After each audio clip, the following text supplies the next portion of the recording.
Subhanahu wa taala, ya Rabbi, niki kawulane panjenengan suwanten kula ya Rabbi. Suami istri dalam keadaan miskin, kula nyuwun dumateng panjenengan supados panjenengan maringi sugih kalih suami istri sapunika. Ngoten terus wahyu dari Allah Subhanahu wa taala. Allah taala ngendika kali Nabi Musa alaihissalam, ya Musa, tak kabulke Musa. Suami istri sing sowan marang awakmu itu tak kei sugih Musa. Tapi cuma setahun. Hanya 1 tahun tok Musa tak kei sugih. Pada kesempatan pengajian rutin di Pondok Pesantren Ponpes Jabal Nur Bukit Jabal, Desa Protomulyo, Kecamatan Kaliwungu Selatan, Kabupaten Kendal, Jawa Tengah, Jumat tanggal 15 Juli tahun 2022 malam, Kiai Haji Ali Nuruddin atau akrab disapa Ustaz Ali membedah seputar sifat-sifat pemurah dan mengajak para jemaahnya untuk menjadi ahli sedekah. Ustaz Ali mengungkapkan, sifat pemurah atau kedermawanan akan menjadikan seseorang meraih kemuliaan. Sebaliknya, sifat kikir atau bakil justru bakal membawa kesengsaraan, menjadi golongan orang-orang yang celaka di dunia maupun di akhirat. Berdasar kitab Nasyaihul Ibad karangan Syekh Nawawi Al-Bantani yang menjadi rujukan pengajian rutinnya, Ustaz Ali mengingatkan perihal keutamaan kedermawanan dengan menukil sebuah hadis riwayat Tirmidzi. Abu Hurairah radhiyallahu anhu berkata bahwa Rasulullah Shallallahu alaihi wasallam bersabda, orang-orang dermawan dekat dengan Allah, dekat dengan surga, dekat dengan manusia, dan jauh dari neraka. Dan orang-orang yang kikir jauh dari Allah, jauh dari surga, jauh dari manusia, dan dekat dengan neraka. Sesungguhnya seorang bodoh yang dermawan lebih dicintai Allah daripada seorang ahli ibadah yang kikir. Jadi di dalam Islam sendiri itu memang kedermawanan atau askia, orang-orang yang dermawan itu sangat dekat kepada Allah. Jadi as-sahyu qaribu minallah, orang yang dermawan itu dekat dengan Allah. Qaribu minal jannah, dekat dengan surga. Qaribu minanas, dekat dengan manusia. Wa baidu minanar, jauh dari neraka. Kebalikannya, al-bakhilu baidu minallah, orang yang bakhil itu biasanya orang yang bakhil itu orang yang hubud dunia, terlalu cinta kepada dunia. Dikatakan oleh Rasulullah bahwa sumber daripada penyakit itu ya adalah hubud dunia. Sumber daripada kesalahan ya, itu adalah hubud dunia, cinta kepada dunia. Makanya dikatakan al-bakhilu baidu minallah. Biasanya orang hubud dunia itu cenderung mereka itu bakhil ya. Al-bakhilu baidu minallah. Orang bakhil itu jauh dengan Allah. Wa baidu minanas, jauh dari manusia. Wa baidu minal jannah, jauh dari surga. Wa qaribu minanar, dekat kepada neraka. Bahkan ditulis itu di pintu surga, al-bakhilu la yadkhulul jannah, orang yang bakhil dilarang masuk surga. Makanya yang namanya Islam itu mengedepankan amaliyah. Dermawan itu maksudnya mereka itu mempunyai rezeki yang lebih, namun mereka mau berbagi.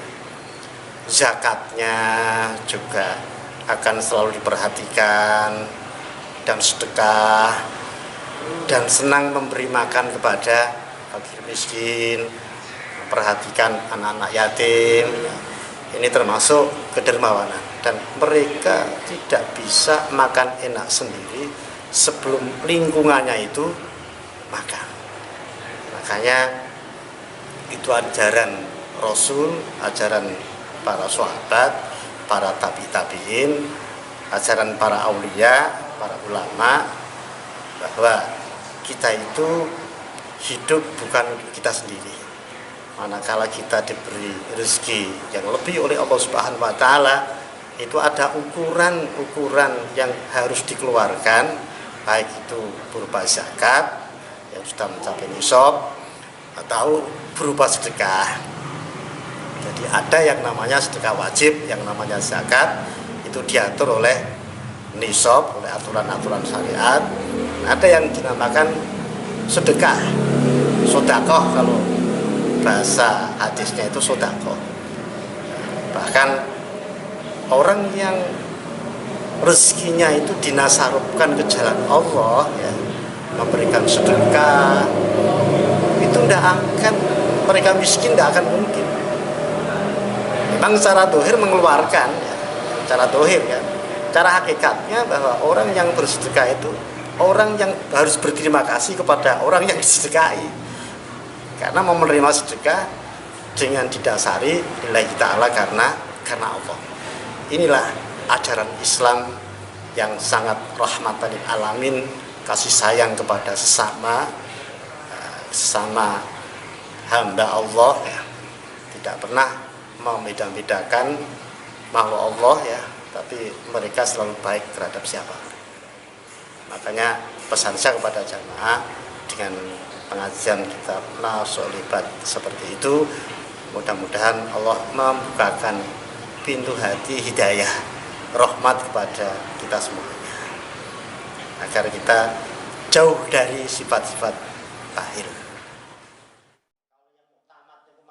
Lebih jauh dalam paparannya, pengasuh Ponpes Jabal Nur Kaliwungu ini mengangkat satu kisah penuh hikmah tentang sepasang suami istri yang hidup miskin dan mendadak kaya di zaman Nabi Musa.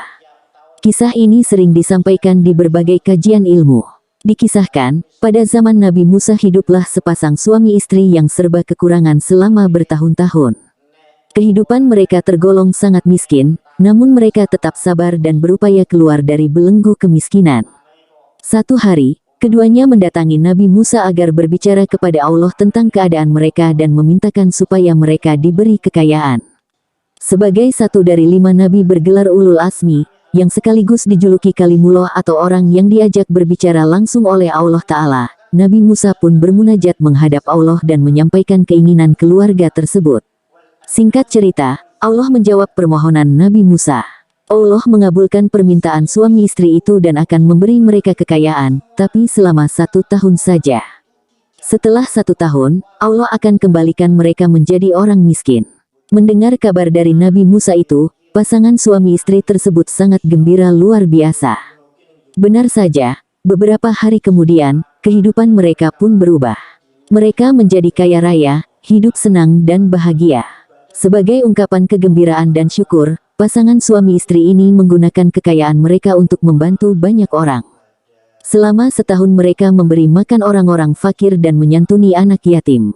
Bahkan, mereka membangun rumah singgah untuk membantu para musafir. Rumah itu dibangun dengan 7 pintu, masing-masing pintu menghadap ke jalan yang berjumlah 7 persimpangan. Keluarga ini pun mulai menyambut setiap musafir yang datang dan memberi mereka makan dan tempat singgah gratis, siang malam. Setahun berlalu, sepasang suami istri ini tetap sibuk membantu para musafir dan memuliakan tamu yang berdatangan. Kehidupan mereka pun tetap kaya. Mereka lupa dengan tenggat waktu yang ditetapkan Allah tersebut. Melihat itu, Nabi Musa pun heran, lalu bertanya kepada Allah, mengapa sudah lewat batas waktu 1 tahun tapi mereka tetap hidup kaya? Ustaz Ali menutup pengajiannya dengan firman Allah sekaligus jawaban bagi pertanyaan Nabi Musa tersebut. Wahai Musa, aku membuka 1 pintu di antara pintu-pintu rezeki kepada keluarga tersebut, lalu mereka membuka 7 pintu untuk membantu hamba-hambaku. Wahai Musa, aku merasa malu kepada mereka. Wahai Musa, apakah mungkin hambaku lebih dermawan dariku? Kemudian Nabi Musa menjawab, Maha suci Engkau ya Allah, betapa maha mulia urusanmu dan maha tinggi kedudukanmu.